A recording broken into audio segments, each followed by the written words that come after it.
Sziasztok! 2025-ös évnek a előrejelzését készítettem el most az ikrek jegyűek számára. Mindenki, akinek a napja, holdja, aszcendense és legerősebb bolygója, vagy ha nem tudod, akkor a Vénusz az ikrek jegyében van. És hogy miért nézd meg például ne csak a napjegyedet, ami ugye mindenki általánosan használ. Hát, ha belegondolsz, azért, mert az életünk a mindennapjainkban sem csak dolgozni járunk, hanem mellette 1000 más dolgot is csinálunk. Ugyanígy vannak a különböző bolygók és egyéb égitestek, amelyek hatással vannak az életünkre, és ha valamelyik domináns a képletedben, akkor például az ikrek jegyében, akkor az hatással lesz a mindennapjaidra is. Ezért célszerű a többi jegyet is megnézni, és az én tapasztalatom szerint azt hallod meg, amit meg kell hallanod belőle, bármelyik jegyet is nézed meg. Ehhez mondjuk szükséges, hogy nagyjából tudjad, hogy melyik jegyet hol van, ezt az interneten bármikor ingyenesen le tudod kérdezni, úgyhogy ott találsz segítséget. És kezdjünk is bele. Úgy készítettem el a kirakást, hogy ez a felső sorban negyedévente kértem átfogó energiát, hogy mi lesz jellemző arra a negyedévre. Ezek az energiák jellemzőek lesznek, támogatóak lesznek, tanácsjellegűek, esetleg figyelemfelhívóak. Ez attól függ, hogy egyébként a többi hónapban hogyan éled meg a dolgokat. A többi, ez pedig havonta van, hogy január, február, március, április, május, június, és így tovább. Tehát így nézzük végig havonta, figyelembe véve, hogy mi ez az átfogó energia, és ahol úgy érzem, ott el is mondom, hogy lehet például elkerülni a negatív energiát érzékelek, vagy hogyan tudsz rá felkészülni, vagy mi az, amivel tudod segíteni a saját életedet. És ennek az előrejelzésnek pont az a lényege, hogy fel tudják készülni, mint az időjárás előrejelzésnél, hogyha mondják, hogy eső lesz, akkor viszed az esernyődet, vagy az esőkabátodat. Ez pont úgy arról szól, hogy elmondom, hogy én pillanatnyilag milyen energiákat látok, és ha te azzal nem akarsz szembesülni, vagy azt el szeretnéd kerülni, akkor tedd meg a szükséges óvintézkedéseket, és akkor így tud segíteni egy ilyen kirakás. Rendben. Akkor nekiállunk, és lássuk az első negyedévre, kijött a kardok 8-asa, mint beavatkozás lapja. Ez a beavatkozás, ugye a kardok 8-asa alapesetben ez amikor saját gondolataiddal körbeveszed magadat, nem vagy hajlandó tudomást venni a külvilágról, az események valódiságáról, nem vagy hajlandó tudomást venni a tényekről, mert a te fejedben valami egészen más van. És te csak a fejedben lévő dolgokat vagy hajlandó meghallani, és nem a tényeknek az objektív rávilágítását. És a beavatkozás az, hogy itt az első negyedévre ez a kártya, ez mutatja, hogy beavatkozás. Az azt jelenti, hogy nem biztos, hogy jól látod a dolgokat, például már ennek az évnek a végén is, és ezért úgy tűnik, hogy indokoltnak látszik, hogy az égiek beavatkozzanak. És annyira összhangban van, mert hogy januárra a kiegyenlítődés lapja jött, ami pontosan ugyanezt mutatja, ezt a beavatkozást, hogy egyikből a másikba, tehát hogy az érzelmek, a gondolatokat, a tényeket a gondolatokkal hozzuk már összhangba, lássunk már a valódi világot, a valódi életünket, a valódi lényünket, és ne az általunk elképzelt valaminek higgyünk, hanem tényleg nézzünk a dolgok mögé. Segítik, támogatják, hiszen a nagy arkánum az mindig egy ilyen égi támogatást is jelent egyben. Tehát ahhoz, hogy benned ezek a folyamatok elinduljanak, vagy folytatódjanak, ehhez kapsz külső segítséget, isteni segítséget is, de azért neked is tenni kell érte. És ennek hatására, vagy lehet, hogy pontosan ezt elkerülendő, kinél melyik lesz az igaz, de valamilyen érzéseket hátrahagysz. De úgy egy az egybe. Tehát nem azt mondod, hogy hogy én nem kaptam eleget, nem azt mondod, hogy én negatívokat, vagyis, hogy nekem nem úgy kell, hanem egyszerűen úgy, ahogy vannak, te hátrahagyod ezeket az érzéseket. Ezek nem gondolatok, mint itt a kardok 8-asával, hanem itt az érzéseket hagyod hátra. És én ebből azt érzem, hogy még mindig hagyod, hogy a kardok energiája, a gondolatok, ez a kardok 8-as energiája, ez uralkodjon feletted. Ez is egy 8-as lap, de itt az érzelmeket hagyod hátra, mert a gondolataidat hagyod uralkodni az életeden. Erre szokták mondani, hogy egóból él valaki, és nem engedi meg, hogy a lélek, az érzelmek befolyásolják az életét. Azonban márciusra megérkezik a botokásza, a botokásza, amelyik egy új, lendületes új kezdetet mutat.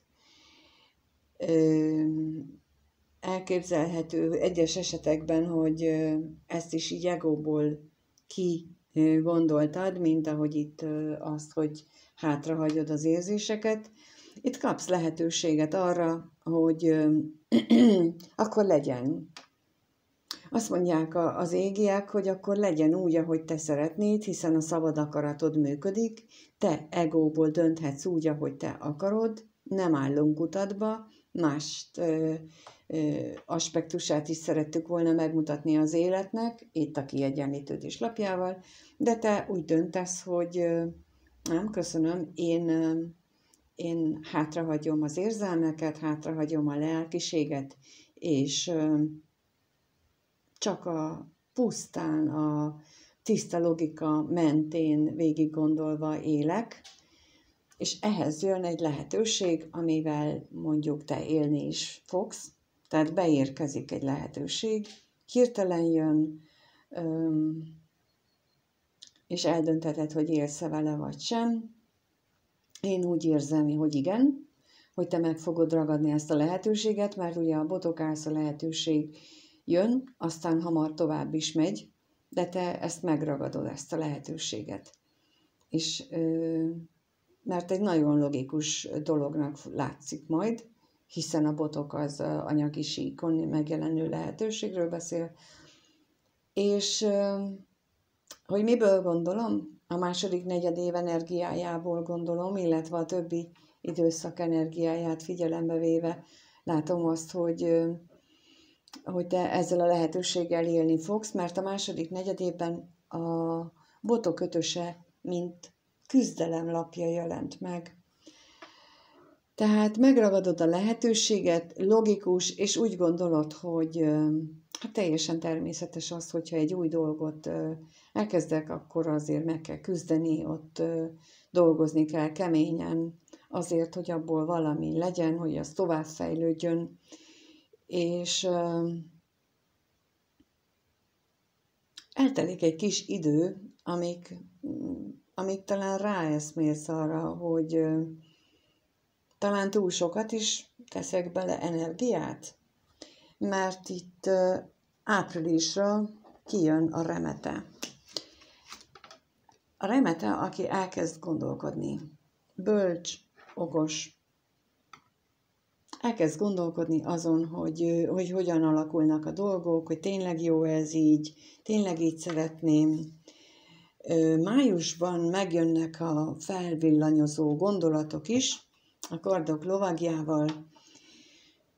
Úgy gondolod, hogy na végre sikerül megértenem, hogy mi történik körülöttem, akkor már nem volt értelmetlen ez a sok gondolkodás itt áprilisban, és májusban viszont elérkezel oda, hogy jó, akkor megértettem, és most már tényleg le tudom zárni ezt. Ez lehet ez a lezárás például itt az érzelmek hátrahagyásával, akár egy kapcsolat, de lehet egy munka, lehet egy projekt, lehet egy saját életszakaszod, egy fejlődési szakaszod, lehet egy karma, bármi lehetséges, amit le tudsz így zárni. Mindenképpen köze lehet ennek a májusi felismeréshez, hogy ott valamire rádöbbensz, amit úgy megértesz egy hirtelen ötlettől vezérelve. De a lényeg az, hogy júniusban ez a lezárás, ez egy pozitív fordulatot indít el benned. Olyan ez, minthogyha tényleg valamilyen olyan terhet pakolnál le magadról, ami már nagyon régóta nyomasztott téged, és elindulnak benned valamilyen más energiák. Ezt a főpapnő lapja, mint átfogó energia mutatja. A főpapnő, aki az intuíciót, a belső hangot, a tudatalattinak a előre törését mutatja, és lehetséges, hogy ez a lezárás fogja ezt előmozdítani, hogy elkezdesz arra figyelni. És amikor az ember az életének megfelelő, az élettervének megfelelő úton halad, akkor elég hamar jönnek a jó dolgok az életébe, és itt az érmék 10-ese mutatja azt, hogy bizony jó irányba állsz ezzel, hogy lezársz valamit, és elkezdesz befelé figyelni, mert az érmék 10-esével megjelenik az anyagi világodban is a bőség. Ez a családlapja is, tehát hogyha itt most kapcsolatokról beszélünk, akkor a családodban is történhetnek nagyon pozitív változások, de a munkában is lehetséges olyan eredmény, ami kézzelfoghatóvá válik. Bár én itt ebbe a kirakásban egyértelműen a lélekfejlődést, a párkapcsolatokat érzem, hogy annak a fejlődési útját, szakaszait látjuk, és itt ez most csak nagyon egy-két embernek szólhat, akinél megjelenik az, hogy a munkájával kapcsolatban is elkezdi használni a megérzéseit, a belső hangját, a tudatalattinak a szólítását. Ennek következtében, hogy elkezd jobban menni az életed, érkeznek olyan kapcsolatok, együttműködések, amelyek nagyon pozitívan fognak alakulni itt augusztusban, de szeptemberben te úgy érzed, hogy valami ez mégsem jó. És itt felhívnám a figyelmet megint arra, hogy amit az elején mondtam, hogy ezek csak a te gondolataid. A valóság itt egészen mást mutat. Meg itt is, ezek csak a te gondolataid.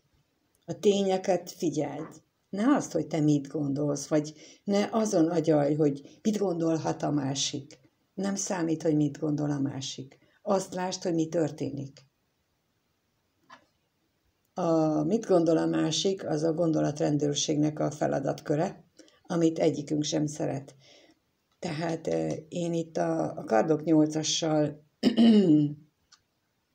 nagyon sokszor azt érzem, hogy az dominál, hogy mit szólnak mások, mit csinálnának ők, mi az, amit én nem jól gondolok, mi az, ami engem irányítson, és itt megint visszajönnek a kardok, amikor már itt azért megtörténtek felismerések, elkezdtél befelé figyelni, jól alakultak a dolgok, és akkor te visszatérsz ehhez a januári energiához, és elkezdesz megint agyalni.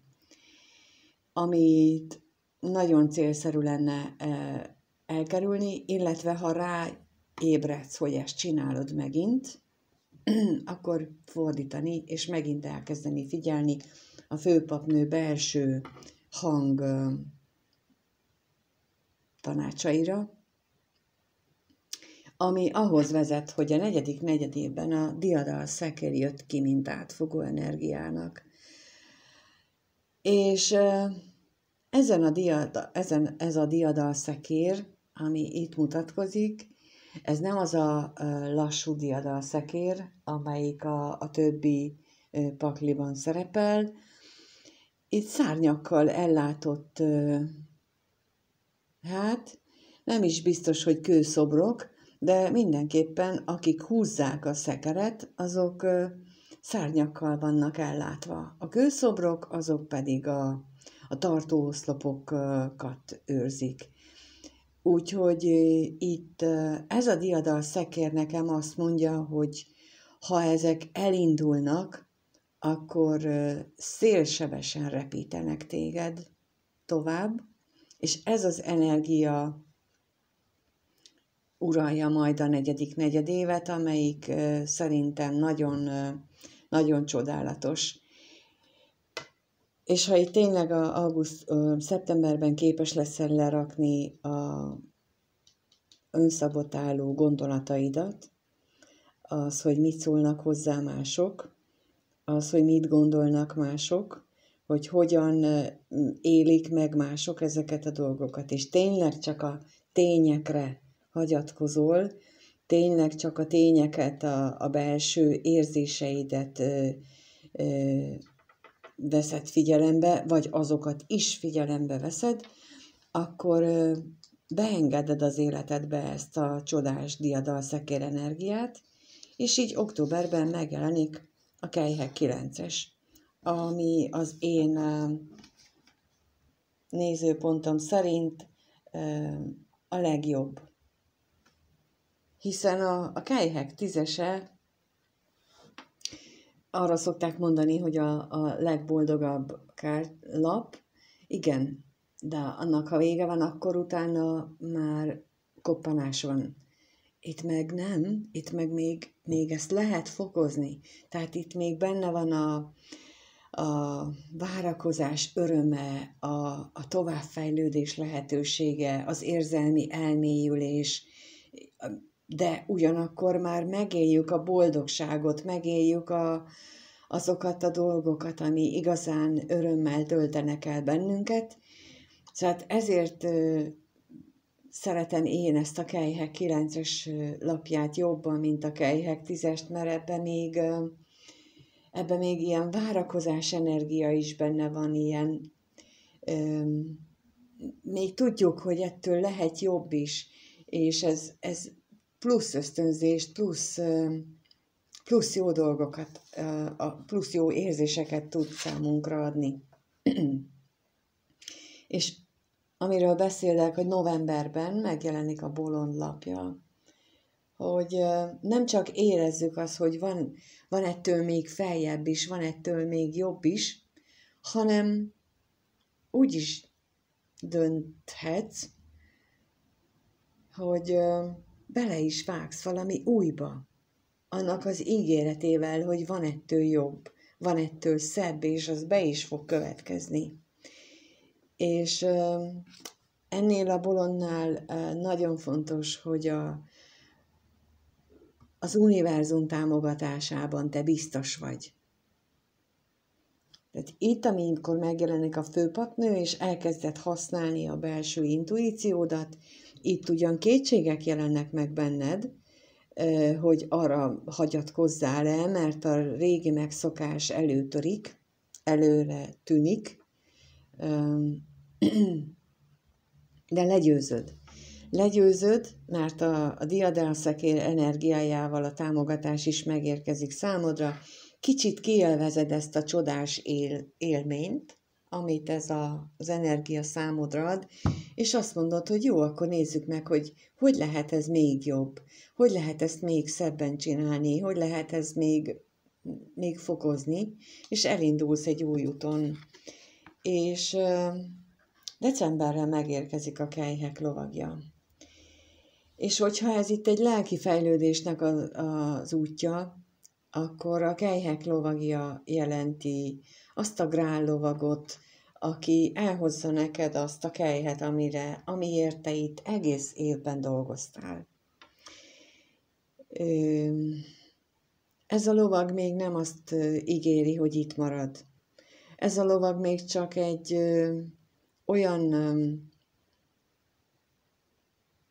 ígéretet, vagy egy olyan lehetőséget hoz számodra, amivel a 9 kehelyt meg lehet fejelni boldogság, öröm szempontjából, amikor nem csak magadban éled meg, mert a 9 kehely azt is jelenti, hogy nincs másra szükségem ahhoz, hogy én megéljem a boldogságot, én önmagamban boldog vagyok, én önmagam boldogságától képes vagyok új utakat is megnyitni, és lehet, hogy ennek az új útnak a megnyitása a bolondlapjával, ez egy olyan kaput nyit ki, amin már be tud lovagolni a fehér lován ez a Kejhek lovagja, és a boldogságnak egy másik aspektusát tudod megélni. És arra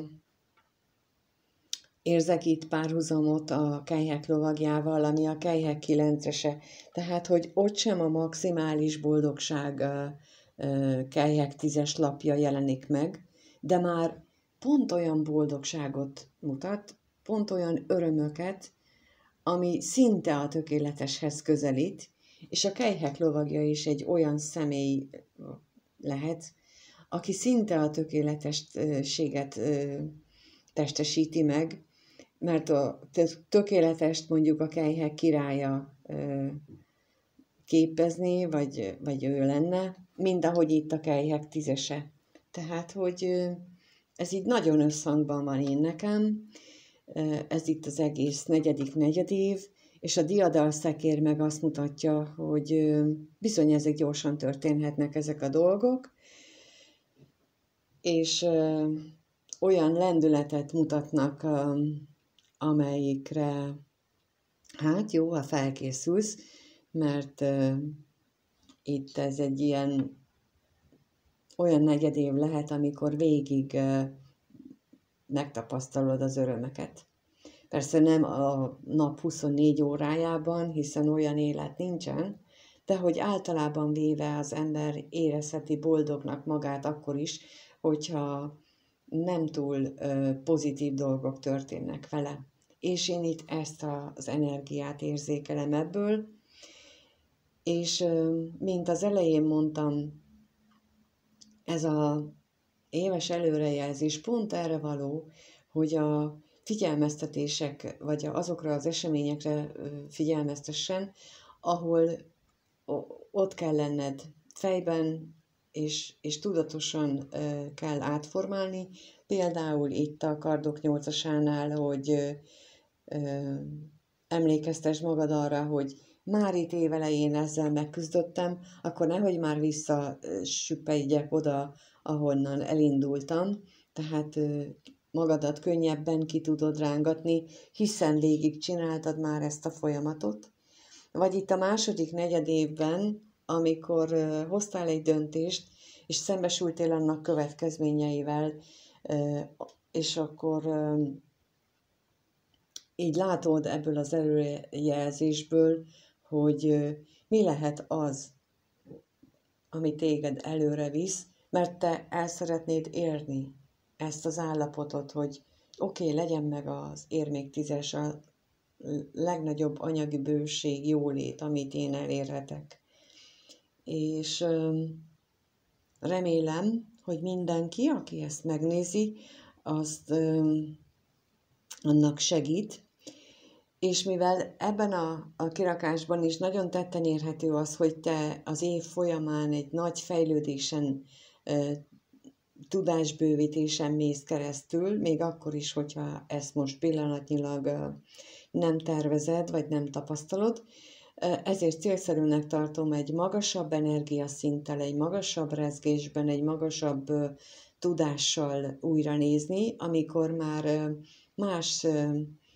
mást is meghallasz, vagy mást is kihallasz belőle, vagy mást is meglátsz belőle, mert az is lényeges, hogy például amikor ránézel erre a képre, akkor melyik az a momentum, ami megragadja a szemed elsőre, másodikra, és akkor ez később, ahogy fejlődik az emberi lelkünk, a személyiségünk, akkor ez is változik, és új mondanivalót ad a számunkra. Köszönöm szépen, hogy itt voltál, ha lájkolsz, feliratkozol, hogyha megosztod ezt a videót mindenkivel, akikről tudod, hogy ikrelkjegyű vagy érintett lehet, vagy csak úgy általában véve. Kívánom, hogy a 2025-ös évben minden olyan dolog, ami téged előre visz, ami számodra pozitív fejlődést eredményez, az megtörténjen veled, és kívánom, hogy a lehető legkevesebb fájdalommal tud meglépni azokat a dolgokat, fejlődési szinteket, amikre éppen szükséged van, és mindenkinek még egyszer minden jót kívánok, sziasztok! Sziasztok!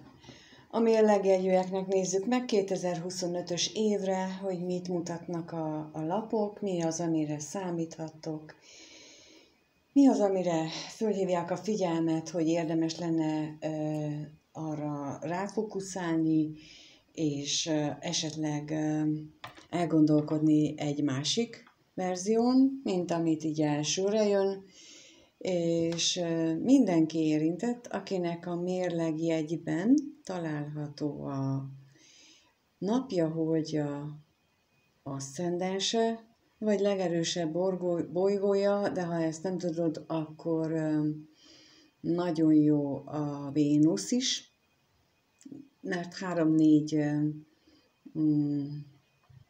fő, domináns energiát célszerű megnézni, az már egy teljesebb képet ad az életről.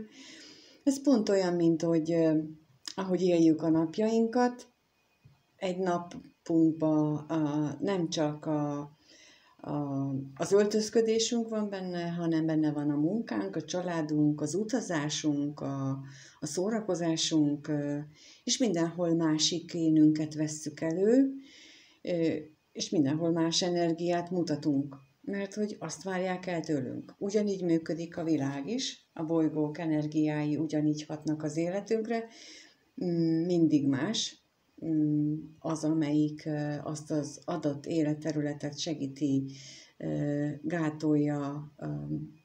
Szóval ezért lényeges, hogy legalább ezt a 4 jegyet megnézni, és abból összerakni magadban, amit érzel, hogy az igazán neked szól. Ez egy nagyon jó, intuitív, fejlesztő gyakorlat is egyben, hogy ki talált, hogy neked mi szól abból az olvasásból. És akkor lássunk is hozzá, úgy csináltam, hogy ez itt fönt a negyedévre vonatkozó általános energia, támogató vagy figyelmeztető, tanácsadó hogy mi az, amire érdemes lenne ott figyelni. Ezek pedig itt a hónapok, hogy január, február, március, április, május, június, és így tovább. És lássunk is neki, az első negyedévre a kardok 10-es energiája jött ki, ami a bukást mutatja. Nem kell megijedni, ez nem egy nagyon végzetes lap, mert ha megnézed itt a hónapokra, viszont egy nagyon-nagyon pozitív lapok jöttek ki. Ez inkább, én itt most úgy érzem, hogy ez egy benned lévő olyan energia, ami a rossz régi mintáidnak a következménye.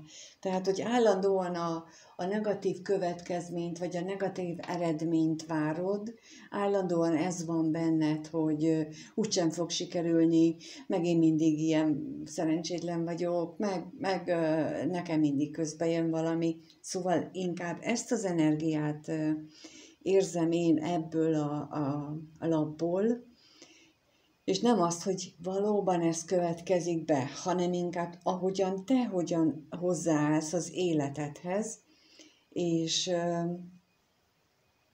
ezt csinálod akkor is, hogyha egyébként nem ezt mutatja az élet, mert az első hónapra, januárra a mágus lapja érkezett.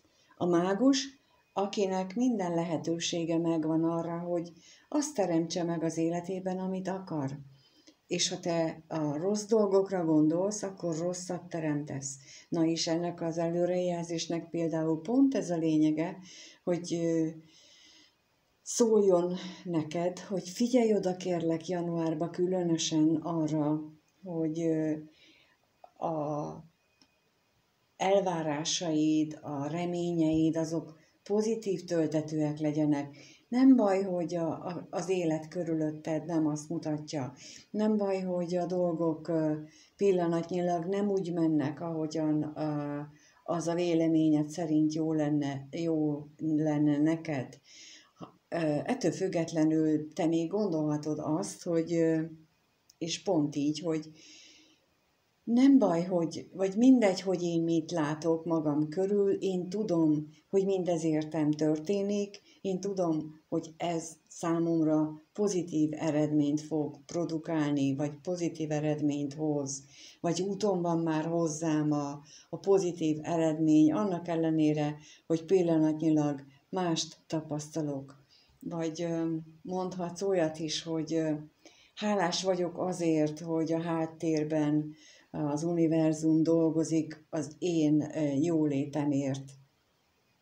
És ezzel nem azt mondta, ezzel nem hazudsz egyikkel sem magadnak, mert ugye akkor már kontraproduktív lenne, hogyha ezt érzem, vagy azt érzem. Tehát nyugodtan elismerheted azt, hogy te most mást érzel, de azt is kifejezheted, hogy tudod, hogy jól alakulnak a dolgok, tudod, hogy érted történnek dolgok, és azt tudod, hogy számodra pozitív eredményt fog hozni, mert a teremtő, az univerzum, az nem akar számunkra rosszat, senkinek sem, csak legfeljebb mi nem látjuk mögötte, nem látjuk meg benne a jót.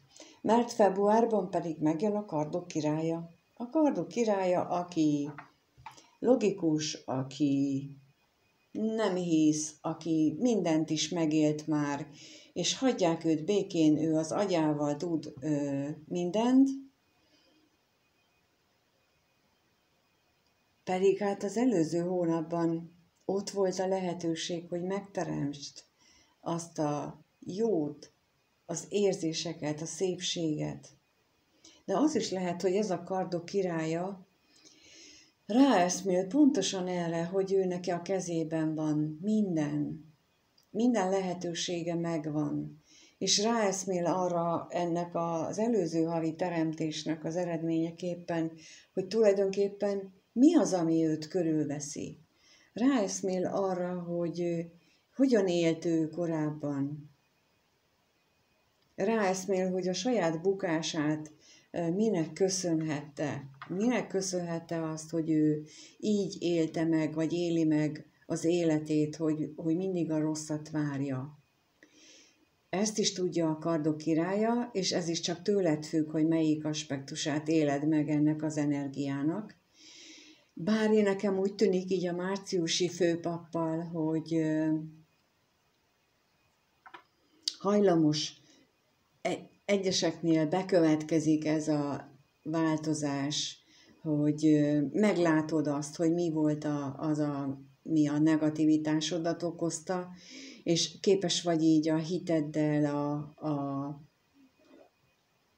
a reményeiddel átalakítani ezt pozitív dologgá, tehát a főpap itt ebben az esetben jelentheti azt is, hogy képes vagy a jó dolgokban hinni. Sajnos jelentheti azt is más esetekben, hogy ragaszkodsz a te előző nézeteidhez. A kardok királya és főpap és a bukás lapjával kombinálva lehetséges az a verzió is, hogy te mindennek dacára úgy döntesz, hogy te csak a rosszat látod meg az életből. És mondom, te döntesz úgy. Rajtad múlik egyedül, hogy keresel-e valami apró jót, amibe belekapaszkodhatsz, és amit azt teszed a fókuszodba, és minden másról nem veszel tudomást. Mert ebben a pillanatban, ha ezt így teszed, akkor elkezdesz emelkedni. Csak ettől a pici dologtól, hogy nem a rosszra, a negatív dologra helyezed a fókuszodat, hanem arra a pici jóra, aminek van miért örülni. És hogy mi a pici jó márciusban, amikor megjön a tavasz.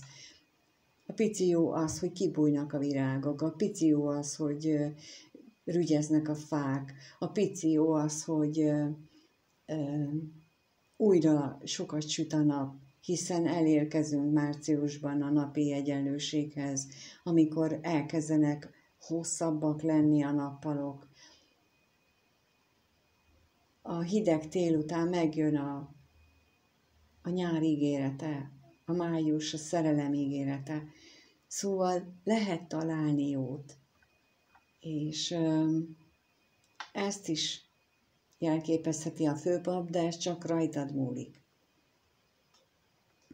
És a második negyedévre átfogó energiaként a remete energiája érkezett meg. A remete, aki visszahúzódik magába.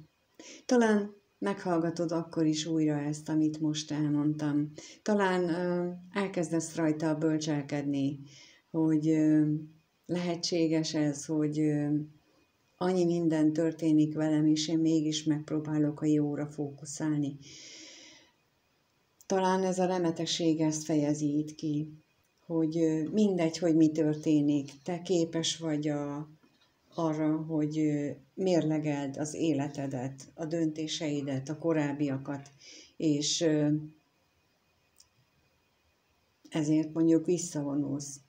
És itt a április hónapra kijött a Botok 7-es lapja, a Botok 7-es, aki a védekezés, aki a támadásokkal szemben megvédi magát, aki azt mondja, hogy igen, látom, tudom, hogy mi történik a világban, látom, hogy mi történik körülöttem, de én megvédem azt az új énemet, akit itt márciusban eldöntöttem, hogy én arra a pici jóra figyelek. A remeteség energiával, a remete energiájával, a belső bölcsességedre figyelve küzdesz meg magaddal és másokkal is. Pont ezért, hogy ne húzzanak vissza abba az energiába, ami ott az év elején a kardok 10-es energiájával indult, ami csak a rosszat látja meg az életben. És én itt nagyon érzem arra ezt az energiát, hogy meg lesz benned ez az energia, hogy képes leszel megvédeni az új énedet, akire lehetőséget kapsz. Mert májusban megérkezik a Kelyhek királynője, aki viszont segíteni fog számodra aki megadja a plusz támogatást ahhoz, hogy ezt a pozitív energiát tovább erősítsd magadban. És lehetséges, hogy ez a kelyhek királynője egy ajándék lesz számodra, aki az érzéseivel ajándékoz meg téged, ami még tovább segít téged abban, hogy megmaradj ezen a pozitív hozzáálláson, amin mind a negyedév remete energiája, mind az előző hónapoknak a döntései, a pozitív hozzáállásai juttattak téged. Tehát egyfajta ajándékként megérkezik ő a számodra. Mindenféleképpen lehetséges, mind a munkában, mind a párkapcsolatban. Itt ez a lényeg, hogy energia szinten érkezik meg egy olyan állapot, ami téged feltölt, ami boldoggá tesz, amitől jól érzed magad. És júniusban itt a kelyhek hármasa is itt most a boldoggá tesz élményt érzem. Tehát, hogy úgy éled meg ezt a hónapot, ezt a júniust, hogy minden szuper, minden jó. És végre nem a negatív dolgokat látod először meglátod azt is még sokáig, de nem először azt, és nem az lesz reggeltől estig előtted, hanem megengeded magadnak az örömet, a szépet, és még a munkában is, még akkor is, tehát én legalábbis minden munkámban úgy voltam, hogy teljesen mindegy, hogy mit csináltam, mindenben van szép, mindenben van olyan, aminek lehet örülni, és megkeresni azt a szépet, hogy mi a jó benne. Ha más nem az, hogy képes voltam megcsinálni. Mindegy, hogy hogyan, mindegy, hogy sok munkába telt, sok energiát elvitt akkor is, vagy pont azért, hogy sok energiámba telt, és örülök neki, hogy mégis meg tudtam csinálni, mégis kitartottam, főleg, ha mondjuk ez még jól is sikerült, akkor meg pláne. A párkapcsolatnak meg ugye, hát egyértelmű, hogy az ember hogy tud örülni. És akkor elérkezünk a nyárhoz, a harmadik negyedévhez, és mi az átfogó energia? A kelyhek ásza. A kelyhek ásza, ami a legnagyobb boldogságot, az érzelmi megújulást, beteljesedést hozza el, vagy annak az energiáját hozza el számodra, ami szorosan kapcsolódik ehhez, tehát, hogy itt júniusban megéled az apró boldogságokat, megéled azokat a pillanatokat, amit az élet kínál neked. És látod, ha megnézed januárban a kardok 10-esből, ezzel a kitartó, nem nagy lépésekkel, mert, mint mondtam, csak a pici dolgokban kell kezdeni ott januárban és februárban is, hogy a pici jókat nézzük. És aztán jön hozzá a támogató energia végig, míg májusban megérkezik a kelyhek királynője, szinte berobban az életedbe a szeretet, a szerelem, a boldogság, az öröm, és ez kitart júniusban is, sőt, harmadik negyedében végig ebben az energiában mutatnak a lapok, hogy ez végig meg lesz itt nálad, és júliusra itt a sikerlapja, a botok 6-osa, ami győzelmet jelent. Úgy érezheted, hogy saját magad felett is győzelmet arattál, de mindenki más felett, akik szkeptikusak voltak azzal kapcsolatosan, hogy te képes vagy bármit elérni. Te meg tudod mutatni pontosan ennek a öröm és boldogság és pozitív érzések energiájának köszönhetően, hogy lehetséges a változás, hogy bármit el lehet érni, csak rajtad múlik. És augusztusban a botok 8-asával előre indulnak a dolgok. Hirtelen mind a kommunikációban, mind a cselekvésekben felgyorsulnak az események. Ezek a nagyon jó, nagyon szép eredmények, amik ott már júliusban a győzelem lapjával megmutatkoznak, itt még erőteljesebbeké válnak, sőt, ezt lehet fokozni, mert szeptemberben a diadalszekérrel még tovább fokozódik ez a nagyon-nagyon jó dolognak az előrehaladása. Negyedik negyedévre megérkezik a főpap. Ugye, aki itt márciusban itt volt, ez egy más képi világú főpap. Ez a főpap érdekes módon itt szinte az összes állatövi jegy, vagy annak a szinonimája megjelenik itt, én legalábbis úgy érzem. Tehát, hogy itt én azt látom, hogy azok után, hogy megtapasztaltad ott évelején a mélységet, a negativitásnak a mélységeit, és elkezdtél szép lassan növekedni, vagy a pozitívra fókuszálni, jöttek a támogató energiák, és itt a harmadik negyedévben pedig megindulnak azok az eredmények, amik ennek a kitartó munkának a gyümölcsei, és itt a negyedik negyedévre általános energiává válik hogy benned, hogy elkezdesz hinni. Hinni abban, hogy minden lehetséges. Elkezded elhinni magadról, hogy te képes vagy. Tehát nem csak megoldod, nem csak azért csinálod, mert fejből kigondolod ezt, hogy ezt jó, akkor csináljuk ezen túl így, hanem látod az eredményt, és elkezdesz hinni abban, hogy lehet másképp élni, hogy lehet más az élet. És októberben ugyan az érmék ötöse érkezik, de az érmék ötösét én itt nem azt érzem, hogy összedől a világod.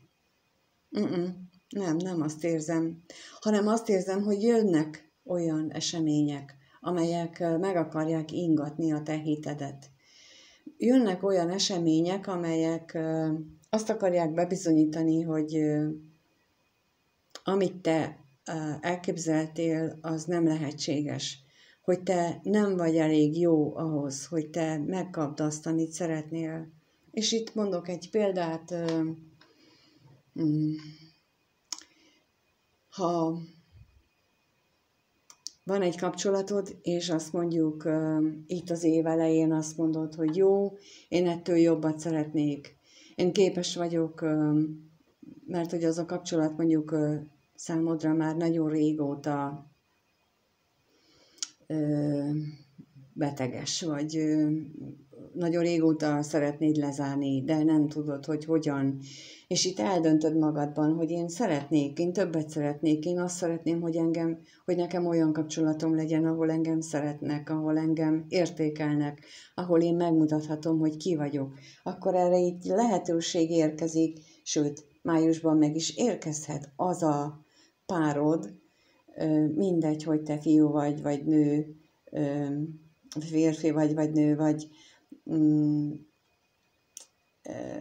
akkor is megérkezhet az a párod, aki elhozza az tiszta érzéseket, akivel megélheted ezt az örömöket, a sikert, a győzelmet és mindent, és akkor itt októberben ez az érmékötössel visszatér a régi, aki megpróbál visszacsábítani.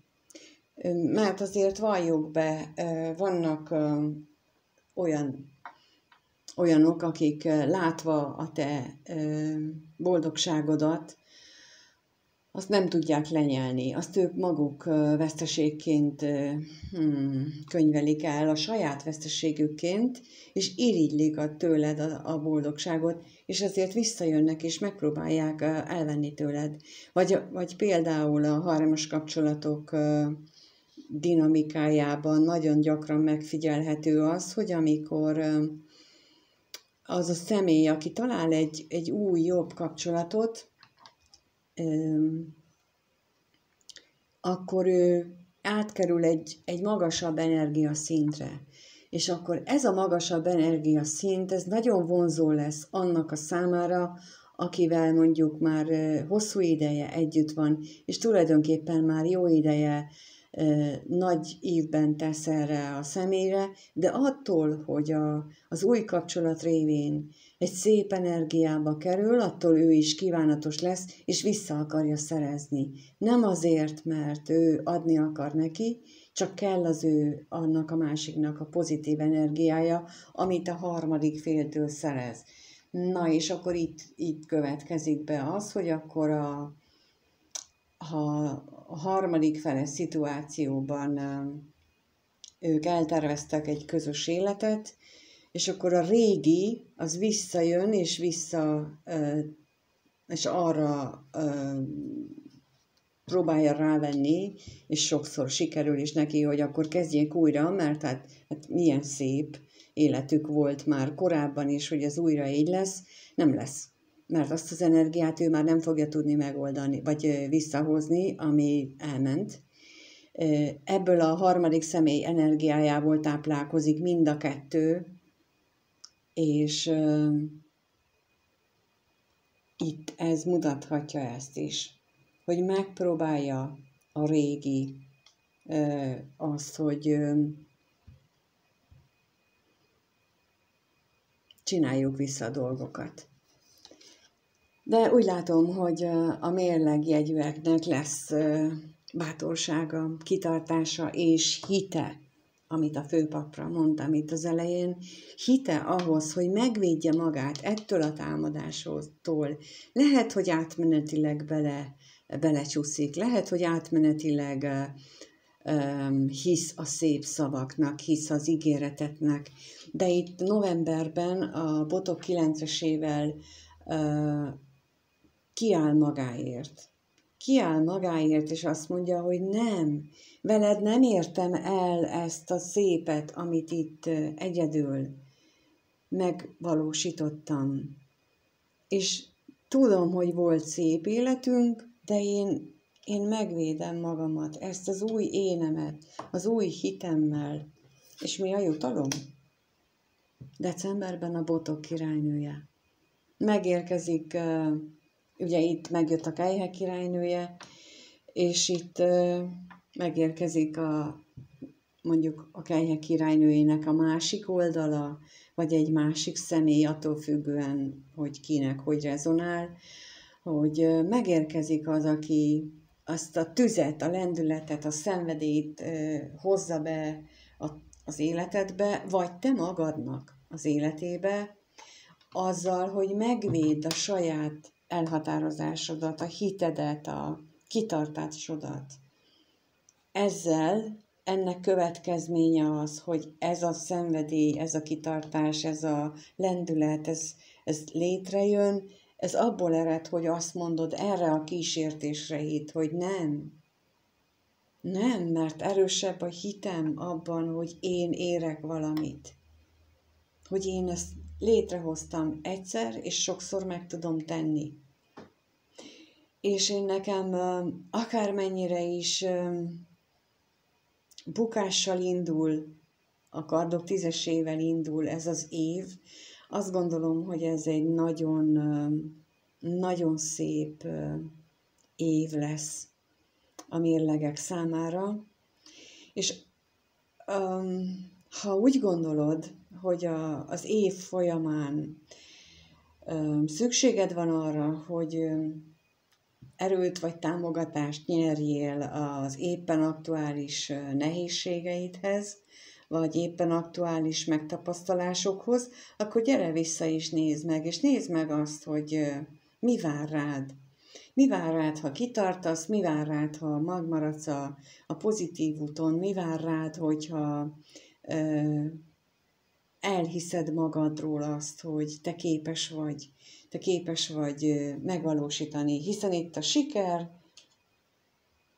beindulás, a diadalszekér, és a végén a botok királynője, hát aki a szenvedélyt, és mindenféle szenvedélyt is meghozhatja az életedbe, ha hagyod, ha van hited, és van bátorságod emellett elköteleződni.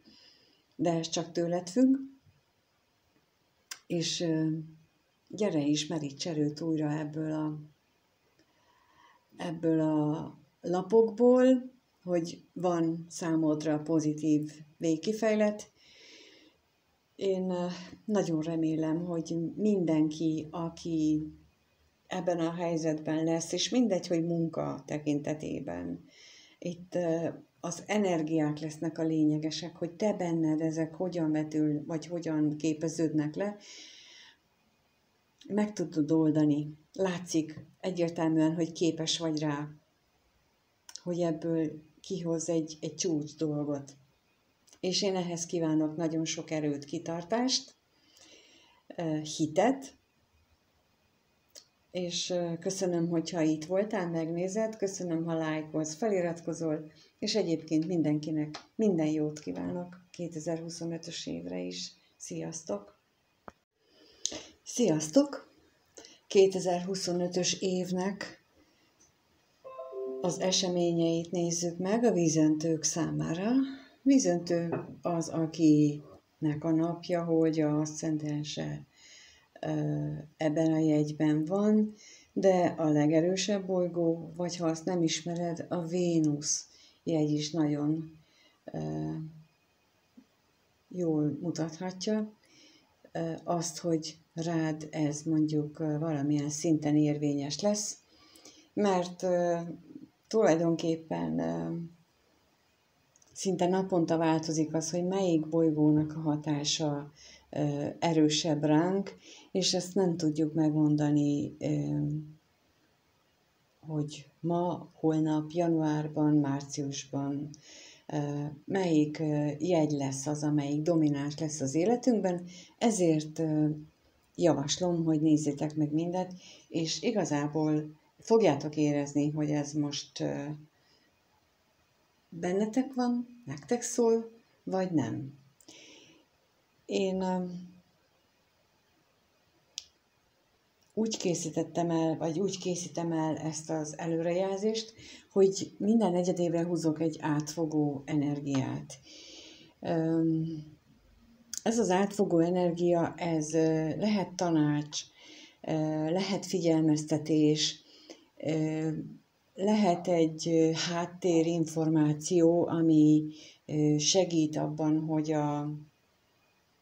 az aktuális havi dolgokat hogyan magyaráz, hogyan értelmez, és utána következnek a havonta azok a lapok, amelyek az aktuális hónapra a legjobban mutatják meg, hogy mire számíthatsz, milyen energiát, és mit célszerű vele tenni. Úgyhogy lássuk is akkor a vízöntőknek 2025-ben mi az, amit mutatnak a lapok, mi az, ami vár rájuk. Első negyedév a botok lovagjával indul. Hát a botok lovagja, ő egy hirtelen megindulok, hirtelen megyek, de hirtelen meg is gondolom magamat, és akkor megfordulok és visszajövök. Vagy elmegyek más irányba, vagy csinálok valamit. Szóval ő nem a kitartásáról híres. Tehát ez az első negyedév, ebben a negyedévben, amire célszerű lenne figyelni, az, hogy kitartóbbak legyünk, kitartóbban tudjuk végigvinni a dolgainkat, de úgy látom a havi lapokból, hogy azért erre lesz is lehetőség. Mert januárra láthatjuk, hogy az uralkodó nő jött ki. Az uralkodó nő, aki a bőséget, a termékenységet szimbolizálja, aki nem egy hebehúrgya. Az uralkodó nő egyáltalán nem hebehúrgya, és még hogyha belovagol hozzá egy ilyen botok lovagja, energia, ő akkor is képes uralni a világát, az egész világát. Képes azt maga javára és mindenkinek a javára fordítani. Ő nem egy pillanatnak élő ember, ő képes hosszú távra tekinteni, képes megtervezni, előre elgondolni azt, hogy mit szeretne, és hogy az hogyan valósuljon meg. Úgyhogy, amit mondtam, hogy a botok lovagja energiát azt egy kitartássá kellene átalakítani, az uralkodó nő pont ezt a szimbolizálja, hogy hogyan lehet átalakítani ezt az energiát az egész évben. És bocsánat, itten annyi minden jött így a fejembe, és ment is, hogy elfelejtettem, hogy mit kellene még mondani. De megyünk tovább, megnézzük, hogy februárban érkezett a kardok királya. A kardok királya, ő a nagyon észszerű, nagyon logikus király, érdekes mód a mérlegnél is ugyanide erre a helyre jött ki. Ő a fejével próbálja megmondani azt, hogy az eszével kigondolni, még az érzéseket is. A kardok királya uralja az eszével, a gondolataival azokat a helyzeteket, ahol talán az érzéseket, az érzelmeket, az intuíciót kellene előtérbe engedni. Ő nem ezt teszi, ő agyal. Ő az agyalós király, aki egyébként nagyon hasznos az életünkben, aki ha jelen van, akkor jó tudja kormányozni életünk hajóját, de itt most azt hiszem, hogy egy kicsit vissza kell őt fogni. Az uralkodónőnek az energiája az itt most célszerűbb lenne, ha az érvényesülne a kardok királya energiájával, tehát, hogy itt a női bölcsességnek az érvényesülése sokkal előrevívőbb lenne. Márciusra megérkezik a szeretők lapja, ami döntéshelyzetet mutat. Lehetséges, hogy pontosan ezt kell eldönteni magatokban, vagy ha kapcsolatról van szó, akkor a kapcsolatotokban, hogy az eszetekre vagy a szívetekre hallgassatok. Mert itt ez a 2 lap, tehát a január-februári lap, ez pont erről szól. Na és akkor megnézzük ezt kapcsolatra, akkor ez a negyedév, ez egy kapcsolat tekintetében a szenvedélyes elindulás, a szenvedélyes kezdésről szól, és csak rajtatok áll az, hogy ebből a szenvedélyes kezdésből mi marad meg. Hogy marad-e parázs, vagy kialszik hamar ez a tűz. És itt nagyon fontos, hogy tényleg az uralkodónőnek a távolba látó energiájával kell ezt az elindult tüzes, szenvedélyes energiát kezelni, és nem biztos, hogy a logikus energiával.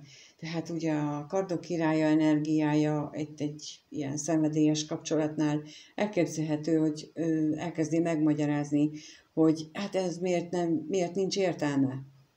Míg egy uralkodó nő azt mondja, hogy igen, lehet, hogy ez problémás bizonyos szempontból, de mivel nem csak a szenvedély van itt mögötte, hanem sok minden más is, ezért nézzük meg másik aspektusból is. És akkor így érkezhettek el a szeretők energiájához márciusban, amikor is el kell dönteni, hogy melyik utat kövessétek, maradjatok-e meg ezen a szenvedélyes állapotban, vagy a kardok királya energiájával pusztán a létezés, az elme hatását követitek. És a második negyedév átfogó energiája a változás. A változás lapja, ami jelentheti azt is, hogy megmaradtok a tüzes energiában, de már nem annyira lobogó tűzzel, hanem átalakul valami meleget adó, finomabb, lágyabb lángolásnak, vagy kioltjátok ezt a tüzet. Április hónapra a kelyhek ásza jött ki, és én nekem itt nagyon az a gyanúm, hogy itt a kioltás helyett igazából érzelmeket visztek ebbe a lángolásba, vagy érzelmek érkeznek még pluszba ehhez a lángoláshoz, és így alakul tovább ez a kapcsolat például, vagy egy munkára is ugyanez érvényes, tehát itt az érzelmek belevitelével történik meg az átalakulása ennek az élethelyzetnek, bármelyik élethelyzetről lesz is szó. Mert májusban megtorpanás mutatkozik. A megtorpanás nem azt jelenti, hogy rossz. Nem azt jelenti, hogy itt valami negatív irányba fordult, hanem pontosan az, amit ott januárban az uralkodónő energiájával mondtam, hogy ezt a hirtelen lángolást, hirtelen szenvedélyt, ezt le kell csillapítani. És itt májusra sikerül, talán ezzel az áprilisi érzelmi megnyílással együtt, sikerül egy olyan állapotba hozni, hogy azt mondjuk, hogy jó, égjél. Tehát amikor úgy, mint amikor kerti partinál, ahhoz tudom hasonlítani, ott a januári energiában a kerti partinál meggyújtja az ember a tüzet, elkezd gyorsan égni, és kell egy idő, ameddig parázsrá szelidül, ameddig úgy jól lehet nála főzni, vagy sütni. És itt ez a májusi energia pont azt mutatja, hogy itt már elértük azt a minőségét ennek a tűznek, ennek a lángolásnak, amikor ki lehet élvezni az energiáját ennek a lángolásnak, és nem kell félnünk attól, hogy megégetjük magunkat, hogy hirtelen fog változni, hanem itt már kezelhető szintre szelidül. És júniusban pedig a botok hármasával ez a tüzes, szenvedélyes energia, ez már alkalmassá válik arra, hogy ezzel lehessen tervezni. Itt májusban már elkezdődhet a tervezés, de júniusban már fixen lehet vele tervezni. Még nem indultok meg, még nem kezdődik el, még csak a tervezés fázisa van, még kell valamire várni, de itt megérik az energia arra, hogy lehessen tervezni.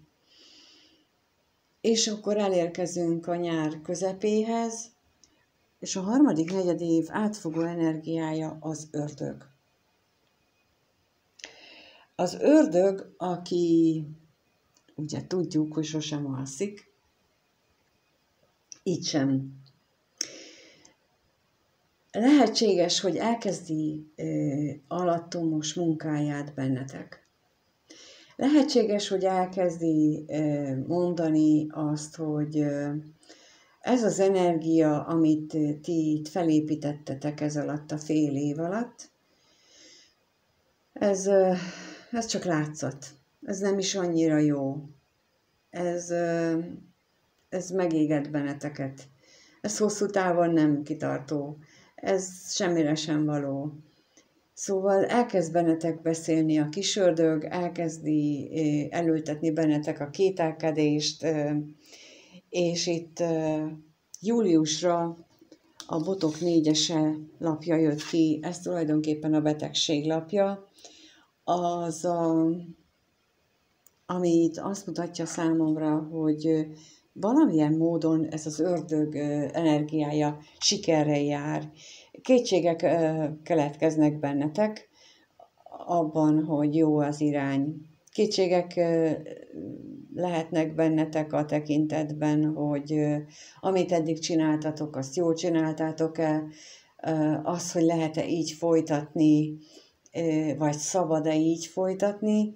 Szóval a júliust én inkább itt ilyen tényleg a kétségeknek a hónapjának érzem. Látva, hogy augusztusban a Kejhek hetese, az illúziók lapja jön ki. Nem csak az illúziók, hanem a sok lehetőség. És ez sem erősíti így elsőre a kétségeiteket, vagy ez sem erősít meg benneteket, hogy ezeket a kétségek valójában nem igaziak, valójában csak tényleg az elmétek szüleménye. Úgyhogy ez a 2 hónap, ez nem biztos, hogy egy kellemes hónap lesz. De ez tőletek függ, hogy hogyan élitek meg. Mert, és miért mondom, hogy tőletek függ? Mert augusztusra az uralkodó jött ki. Az uralkodó, aki képes uralni minden élethelyzetet, képes uralni a saját gondolatait, az életét, a lehetőségeit, és sőt, a hozzá közelállókat, vagy a hozzátartozókat, akik bármilyen munka vagy kapcsolódás szempontjából hozzá kapcsolódnak, mindenkit képes úgy uralni, hogy az mindenki számára a lehető legjobb legyen. És ha például eszetekbe jut mondjuk jövőre, amikor nehéz helyzetekben lesztek, és előveszitek megnézitek újra ezt a videót, és látjátok, hogy augusztusra már ott van az uralkodó energiája. Például itt, vagyis szeptemberre, bocsánat. Szóval itt júliusban, amikor a kétségek gyötörnek benneteket, amikor úgy gondoljátok, hogy a régi berögzött mintáitokhoz ragaszkodtok, függtök attól, hogy ki mit szól, hogy ez így nem lesz jó, esetleg megszólnak benneteket, vagy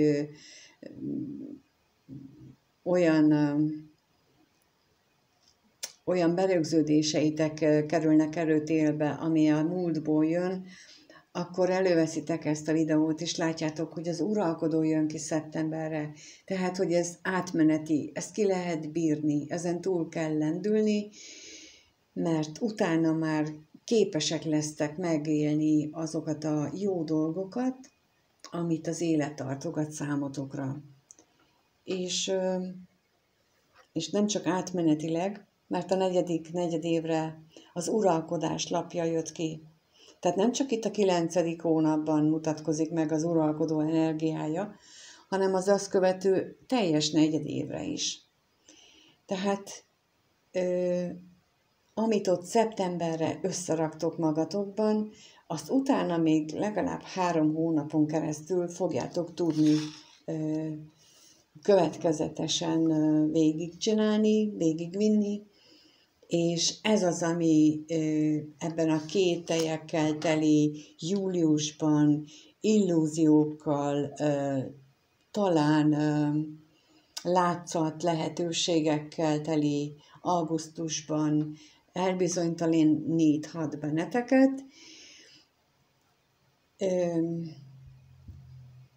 A bizalommal, a bennetek levő hittel tudjátok felülírni, felülbírálni, és kialakítani magatokban az uralkodás energiáját.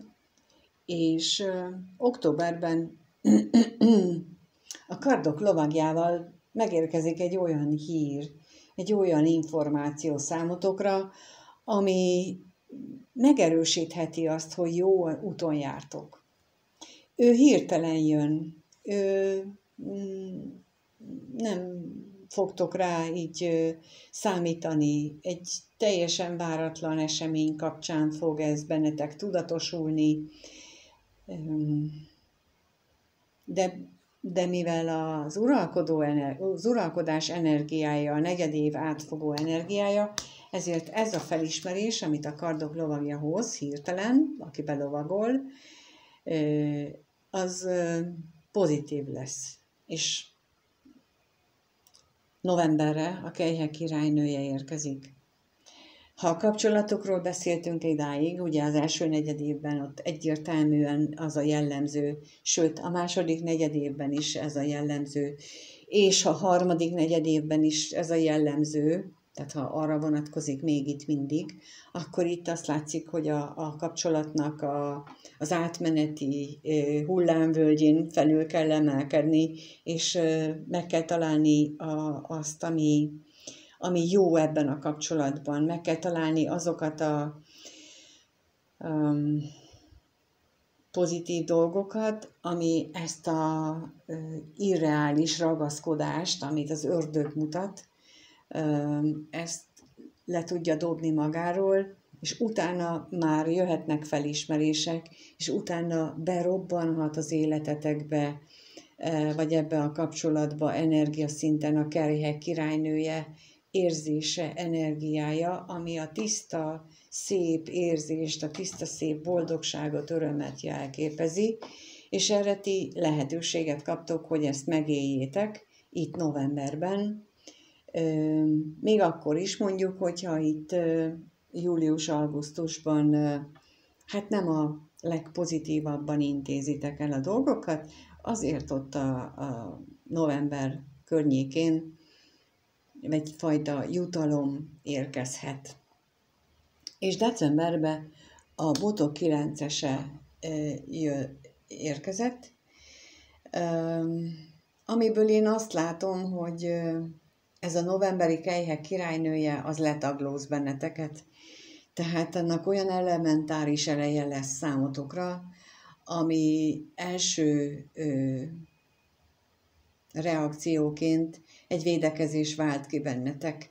Viszont nem a támadó védekezést mutatja ez a lap, hanem azt a védekezést, hogy na, akkor álljunk meg egy szóra, gondoljuk ezt végig. Én ilyennel még nem találkoztam, ekkora energiával, ekkora érzelmekkel, ekkora boldogsággal, örömmel, mint amit a Kelyhek királynője novemberben produkált, és akkor mielőtt így ezt teljesen elutasítom, akkor álljunk meg, nézzünk körül, és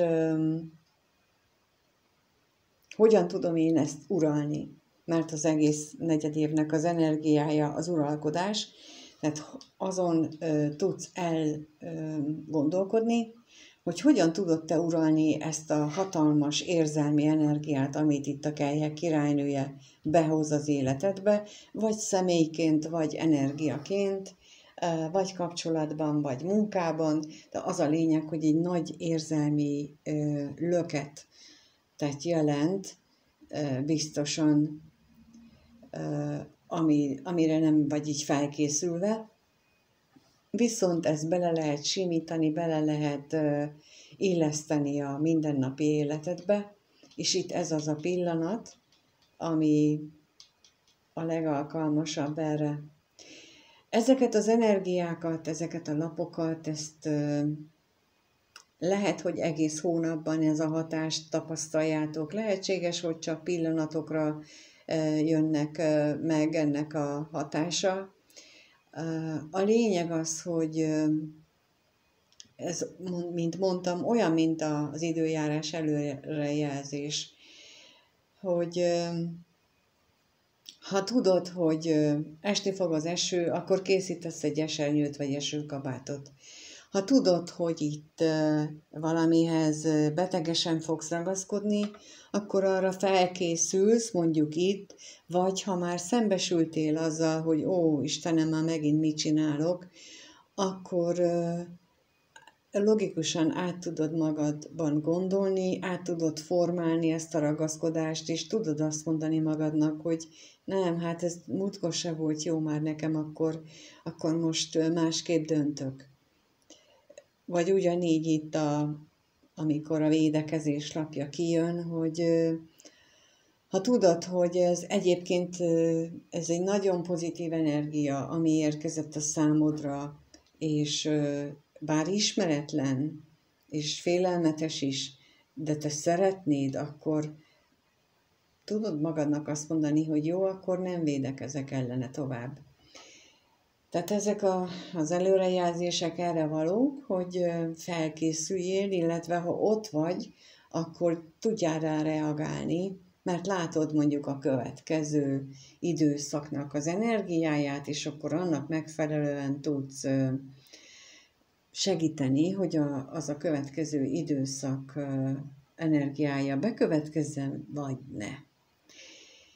Én nagyon bízom benne, hogy hasznos lesz a számotokra, és